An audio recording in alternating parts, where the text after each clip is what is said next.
जोहार के सानाम को आर मिट्टे नी ब्लॉग रहा पे सगुन दाराम आसो इन जो नपाय मेना पे और इन नपाय गे मिनाया नवा 2026 सेटरेन तबना और तीन नवा सेरमा रे अडी अडी रस्का को मनावदा जहां को और जहां को अडी सेड रे मेना कोआ चेदा से तीन लेकान दिन गी नवा 1 जनवरी 1948 हिलो गे अबुरेन घाटशिला रे आदिवासी को अडिगान बलिदान को एम लेदा नवा झारखंड लगिते अकुआ जीवी को अलाय लेदा भाई बहनों को अडिगान जीवी को अलाय लेदा और ची खातिर को लड़ाई लेना नवा दो उड़ीसा सरकार साले जहां उनकुआ नवा झारखंड रे बांग को मिसाचो लगित को लड़ाई लेना उना को मांग को उड़ीसा सरकार साले को मांग को खोज लेना तखन उनको उड़ीसा सरकार बाय मना लेनते तखन लड़ाई शुरू लेना और नवा की कान तबना और तीन दो 1 जनवरी दो अब दो संथाल आदिवासी दो बाबुन मनावा 1 जनवरी दो तीन दो ब्लैक डे कना काला दिन काला दिवस कना और नवा के अपडेट तहे कान तबना और चिंग मेना बेसते नपायते नवा जिंदगी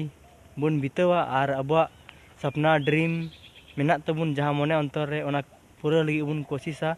और नवा गिन ठे तहे कना कटी मचा कथा और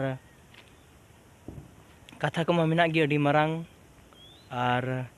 चिंग मेना लाइक शेयर सब्सक्राइब अल फिडिंग तबना और नोंका गी इंटरेस्टिंग ब्लॉग वीडियो नेल लगी ते अब यूट्यूब चैनल सब्सक्राइब तन पे और बेस्ट ब्लॉग वीडियो हिजुआ साथे अब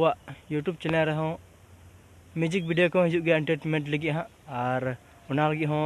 कोशिश हुई करना हाँ और कंटिन्यू तबे कटी मचा ब्लॉग तहे कान तबना लाइक शेयर कमेंट अल फिडिंग तबना और 1 जनवरी तीन मा काला दिवस कान तबन ब्लैक डे और तीन लेकान दिन के अडिगान जीव का अला लेदा एंते अबुरेन बुहा मिस्री को नवा गी जहां को कुइन को ये का सजाव कते गोज का जहां को गुली कते गोज का ना घाटशिला हटिया रगी और मान खान तीन ब्लॉग दो निंका मचा गी कटी मचा तहे कना अपडेट और दोसार दिन बुन अबुआ 2026 दिन बुन मनावा नया साल रगी साई दो दिसंबर को मनाव किदा जहां को 2026 रे तीन बात कते इटा दिन मना हुआ हाँ तो मान खान तीना ब्लॉग वीडियो दो इन से खय दो शेयर गी तहन कान तबना कुसी रकर जहां मेना पिया एंते जहां को मेना को उनको तहनते और